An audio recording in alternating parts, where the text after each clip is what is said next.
mengejutkan, ternyata ada beberapa orang yang justru ingin sengaja meninggal dunia. Tapi yang lebih mengejutkan, ternyata kematian mereka tidak sungguh-sungguh terjadi alias hanya sebuah rekayasa. Isiodoside atau kematian palsu itu mereka lakukan karena beberapa alasan, seperti menghindari hutang, ingin populer, hingga karena alasan ingin memulai hidup baru menjadi seseorang yang baik, karena selama ini dikenal sebagai orang jahat. Dan dari banyak orang yang memalsukan kematiannya, berikut On The Spot merangkumnya dalam 7 kasus kematian yang palsu.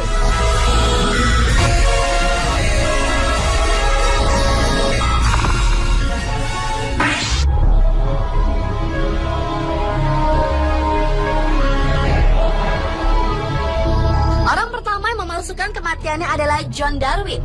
John dan istrinya Anne adalah pasangan yang memiliki gaya hidup yang sebenarnya di luar kemampuan mereka. Pasangan ini telah mengakuisisi hutang puluhan ribu pound sterling dan membuat rencana untuk menghindar dari hutang besar tersebut. John berpura-pura mati agar mendapatkan uang asuransi demi membayar hutang-hutangnya. Pada tanggal 12 Maret 2002, John menghilang saat berada di atas kano, lalu pencarian pun dilakukan hingga beberapa hari kemudian kano tersebut ditemukan dalam keadaan rusak. Sekitar setahun kemudian, John yang belum ditemukan justru dinyatakan bersalah karena dianggap telah menelantarkan istrinya. Oleh karena itu, Anne pun mendapatkan uang melalui polis asuransi. Uang tersebut kemudian digunakan Anne untuk membayar hutang mereka, dan uang sisa pembayaran hutang digunakan John dan Anne untuk memulai hidup baru di Panama. Kemudian pada tanggal 1 Desember 2007, John menyerahkan diri ke polisi, tapi mengaku tidak ingat apa-apa akibat telah menghilang. Namun karena polisi sudah mendapatkan informasi tentang aksi kejahatan pasangan tersebut 3 bulan sebelum John menyerahkan diri, maka tipu muslihat pun itu terungkap. Apalagi terbukti bahwa John dan Anne ternyata selama ini tetap bersama.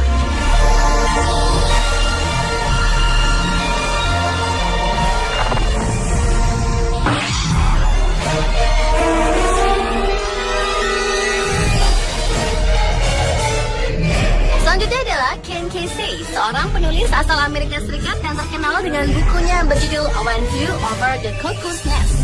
Awalnya, Ken bergabung dengan program percobaan CIA atau Dinas Rahasia Amerika Serikat terhadap salah satu jenis obat-obatan yaitu LSD. Namun kemudian setelah bukunya diterbitkan, Ken terus menggunakan narkoba hingga akhirnya terlibat dengan Timothy Leary, seorang psikolog yang menangani penggunaan narkoba.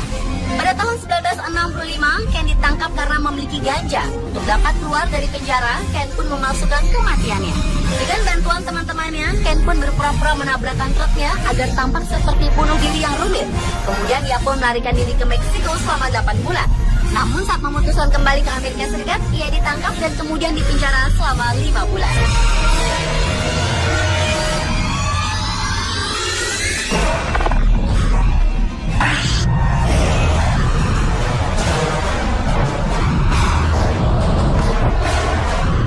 Selanjutnya adalah Marcus Ranker, seorang pengusaha asal Indiana, Amerika Serikat.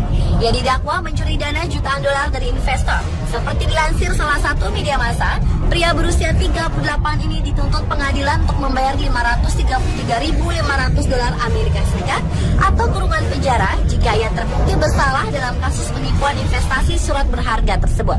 Diduga karena ingin menghindar dakwaan, Marcus berpura-pura mati dengan memalsukan surat kematian. Modusnya pesawat milik perusahaan yang ditumpangnya sengaja dijatuhkan dan ia membuat panggilan darurat palsu. Namun sebelum pesawat itu jatuh ke wilayah rawa-rawa di Florida Barat Laut, Marcus terjun dengan menggunakan parasut. Ia kemudian memasukkan kematiannya dalam kecelakaan pesawat terbang. Beberapa hari kemudian, ia ditemukan polisi dalam keadaan sehat di sebuah lokasi perkemahan di Quincy, Florida Utara. Walaupun beberapa bagian tubuhnya terluka. Namun, seorang polisi menduga Marcus membuat sendiri luka yang terlihat serius di lengan kirinya itu. Sehingga Marcus Ranker sempat memerlukan perawatan medis karena mengalami pendarahan.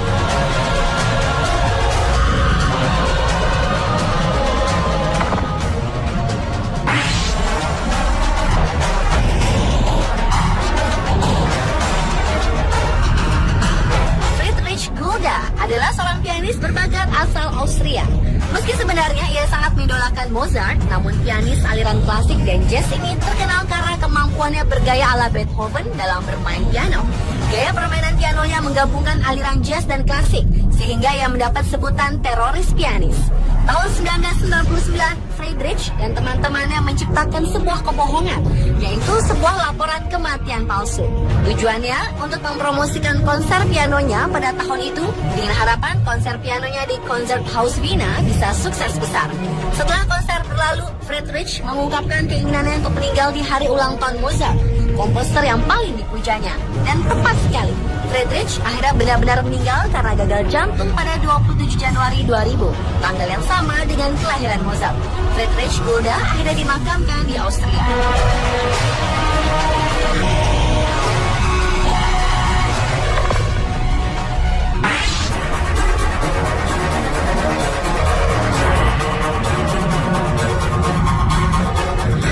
Seorang politikus juga pernah ada yang memalsukan kematiannya.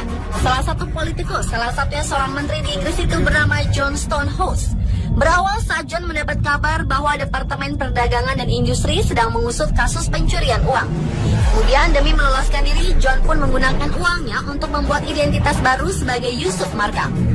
Pada tanggal 20 November 1974, ia pura-pura bunuh diri dengan meninggalkan tumpukan pakaian di pantai, sehingga tampak bahwa ia tenggelam. Setelah itu, John pun pergi ke beberapa negara termasuk Australia untuk memulai kehidupan baru dan berganti-ganti identitas. Namun ketika sampai di imigrasi negeri kanguru itu, ia ditahan karena kesalahan pada paspornya. Akhirnya berkat bantuan pihak bank tempat John mengamankan uangnya, John tertangkap setelah pergerakan keuangannya di bank diketahui polisi. Awalnya polisi mengira ia adalah buronan yang bernama Lucas, yang diyakini juga telah memalsukan kematiannya sendiri.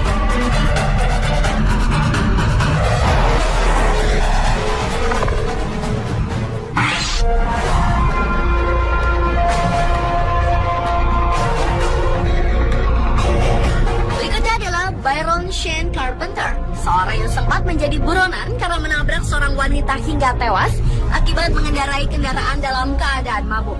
Saat masih menjadi tersangka, pria yang saat peristiwa terjadi berusia 30 tahun itu mencoba meloloskan diri dari jerat hukum dengan memberikan surat keterangan kematian palsu. Berita tersebut pertama kali diketahui oleh pengacaranya sendiri melalui telepon istri Byron. Kemudian disusul surat keterangan yang menyatakan bahwa Byron tewas dalam kecelakaan yang fatal. Namun ternyata pihak yang berwajib termasuk pengacaranya sendiri tidak mudah begitu saja dibohongi. Surat kematian itu diusut kebenarannya. Dan benar saja kematian palsu Byron akhirnya diketahui dan ia pun kembali berhadapan dengan hukum. Sementara pengacaranya sendiri tidak ingin lagi membelanya karena penipuan yang dilakukan kliennya itu.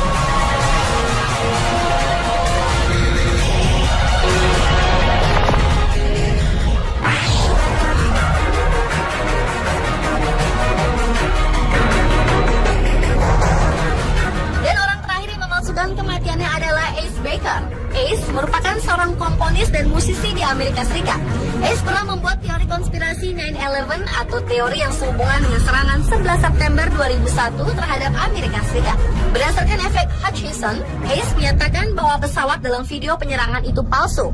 Suatu hari Ace menyatakan hal itu lagi di sebuah program radio bernama The Real Deal. Lalu atas tindakannya selama ini, Ace mengakui menerima perlakuan yang tidak adil. Ia kemudian membuat referensi kepada orang tuanya, meminta maaf kepada istri dan anak-anaknya. Dan tak lama setelah itu, ia meninggalkan saluran telepon, lalu terdengar tembakan senjata. Banyak orang yang mengira Ace telah tewas. Namun setelah tindakannya itu, Ace justru menyebut aksi mengejutkannya itu sebagai sebuah seni pertunjukan.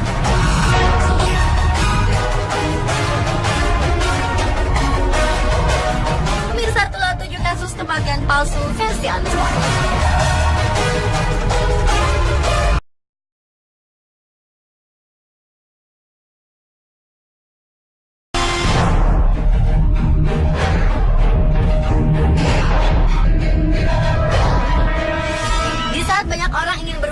Ternyata ada beberapa orang yang justru ingin sengaja meninggal dunia.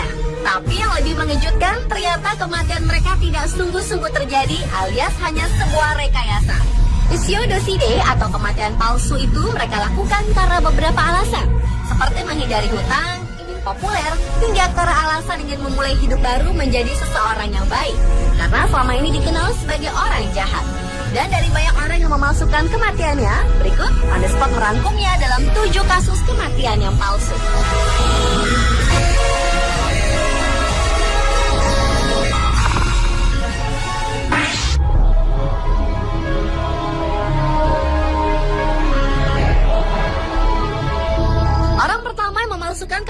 adalah John Darwin.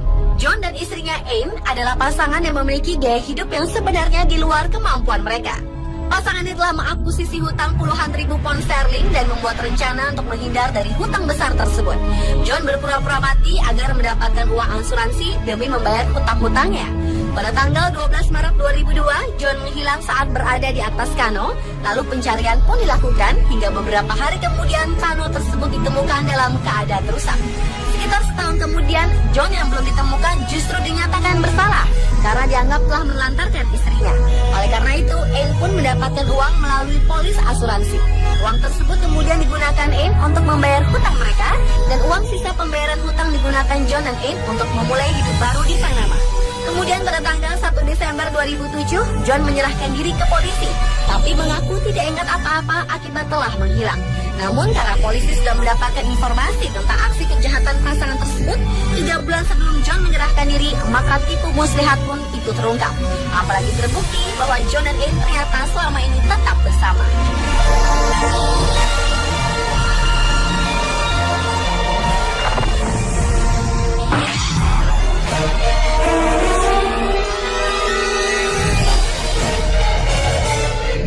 Selanjutnya adalah Ken Kesey, seorang penulis asal Amerika Serikat yang terkenal dengan bukunya yang berjudul When Flew Over the Cuckoo's Nest.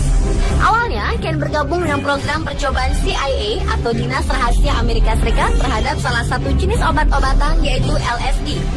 Namun kemudian setelah bukunya diterbitkan, Ken terus menggunakan narkoba hingga akhirnya terlibat dengan Timothy Leary, seorang psikolog yang menangani penggunaan narkoba. Pada tahun 1965, Ken ditangkap karena memiliki ganja. Untuk dapat keluar dari penjara, Ken pun memalsukan kematiannya. Dengan bantuan teman-temannya, Ken pun berpura-pura menabrakkan truknya agar tampak seperti bunuh diri yang rumit. Kemudian ia pun melarikan diri ke Meksiko selama 8 bulan. Namun saat memutuskan kembali ke Amerika Serikat, ia ditangkap dan kemudian dipenjara selama 5 bulan.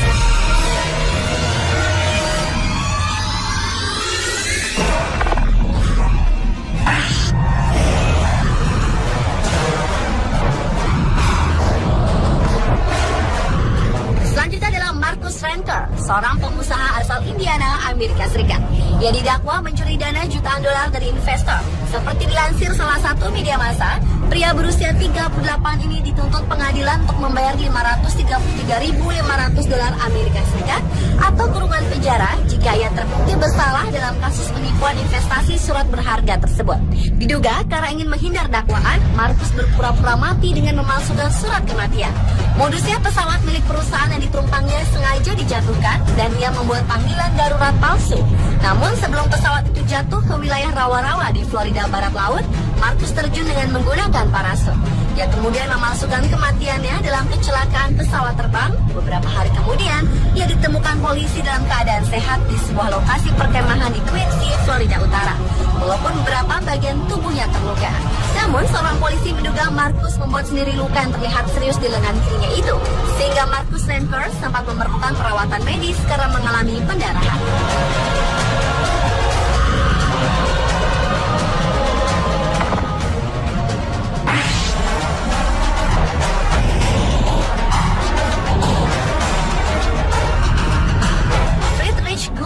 Adalah seorang pianis berbakat asal Austria. Meski sebenarnya ia sangat mengidolakan Mozart, namun pianis aliran klasik dan jazz ini terkenal karena kemampuannya bergaya ala Beethoven dalam bermain piano. Gaya permainan pianonya menggabungkan aliran jazz dan klasik, sehingga ia mendapat sebutan teroris pianis. Tahun 1999, Friedrich dan teman-temannya menciptakan sebuah kebohongan, yaitu sebuah laporan kematian palsu. Tujuannya untuk mempromosikan konser pianonya pada tahun itu, dengan harapan konser pianonya di Konzerthaus Wiener bisa sukses besar. Setelah konser berlalu, Friedrich mengungkapkan keinginannya untuk meninggal di hari ulang tahun Mozart, komposer yang paling dipujanya. Dan tepat sekali, Friedrich akhirnya benar-benar meninggal karena gagal jantung pada 27 Januari 2000, tanggal yang sama dengan kelahiran Mozart. Friedrich Gulda akhirnya dimakamkan di Austria.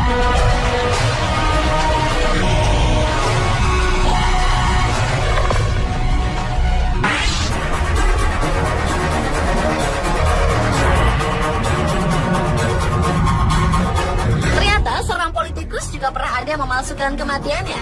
Salah satu politikus, salah satunya seorang menteri di Inggris itu bernama John Stonehouse. Berawal saat John mendapat kabar bahwa Departemen Perdagangan dan Industri sedang mengusut kasus pencurian uang. Kemudian demi meloloskan diri, John pun menggunakan uangnya untuk membuat identitas baru sebagai Yusuf Marka. Pada tanggal 20 November 1974, ia pura-pura bunuh diri dengan meninggalkan tumpukan pakaian di pantai, sehingga tampak bahwa ia tenggelam. Setelah itu, John pun pergi ke beberapa negara termasuk Australia untuk memulai kehidupan baru dan berganti-ganti identitas. Namun ketika sampai di imigrasi negeri kanguru itu, ia ditahan karena kesalahan pada paspornya. Akhirnya berkat bantuan pihak bank tempat John mengamankan uangnya, John tertangkap setelah pergerakan keuangannya di bank diketahui polisi. Awalnya polisi mengira ia adalah buronan yang bernama Lucas, yang diyakini juga telah memalsukan kematiannya sendiri.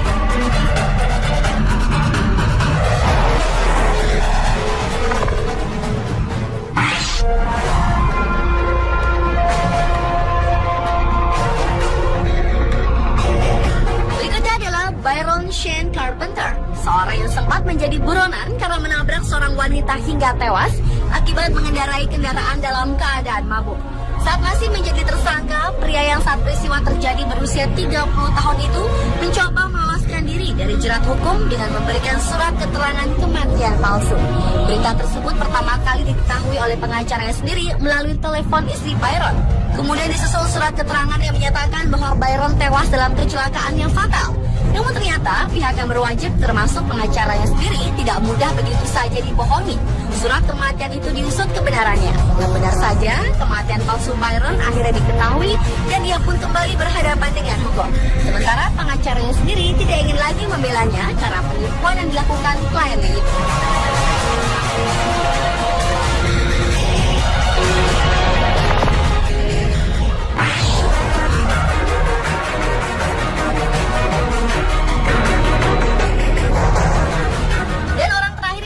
Kematiannya adalah Ace Baker. Ace merupakan seorang komponis dan musisi di Amerika Serikat. Ace pernah membuat teori konspirasi 9/11 atau teori yang sehubungan dengan serangan 11 September 2001 terhadap Amerika Serikat.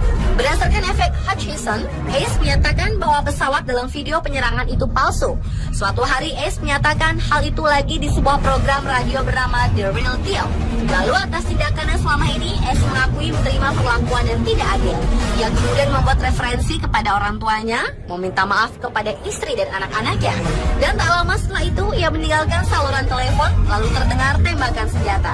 Banyak orang yang mengira Ace telah tewas. Namun setelah tindakannya itu, Ace justru menyebut aksi mengejutkannya itu sebagai sebuah seni pertunjukan.